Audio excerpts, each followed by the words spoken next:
আজকে আমাদের অনেক মানে বছরে একটা দিন খুব আমাদের একটু আনন্দ উৎসব উপর মনে হচ্ছে এবং কিছু সাথীদের হারায় ফেলছি আমরা যুদ্ধের সময়। তাদের কথাটা মনে পড়তেছে এই জন্য। আগামী বাংলা কেমন বাংলাদেশ? আগামী বাংলা মনে হচ্ছে ভালো হবে।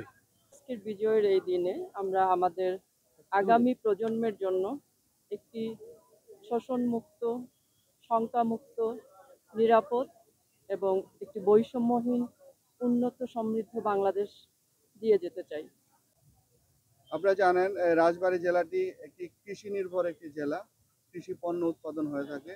মূলত আমাদের এই মেলাতে ২৭টি স্টল আছে এবং মোস্টলি সবগুলো স্টলই কৃষি থেকে তৈরি পণ্য তারা এখানে প্রডিউস করে এনেছে এবং আমরা এগুলোকে প্রমোট করতে চাই, বিশেষ করে পাটজাত পণ্যগুলো।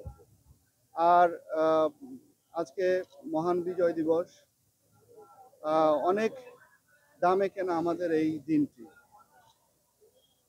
সেই এত রক্তের বিনিময়ে যে দিনটি আসলো, যে স্বপ্ন নিয়ে জাতির শ্রেষ্ঠ সন্তানরা সেদিন তাদের রক্ত দিয়েছিল, আত্মাহুতি দিয়েছিল, সম্ভ্রম হারিয়েছিল আমার মা বোনেরা, তারা যে স্বপ্ন দেখেছিল যে বাংলাদেশ গড়ার, সেই বৈষম্যহীন একটা উন্নত নাগরিক সুবিধা পায় এরকম একটি বাংলাদেশ আমরা গড়তে চাই।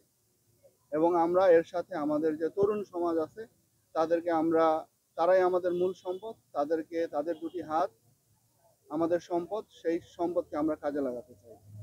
ধন্যবাদ।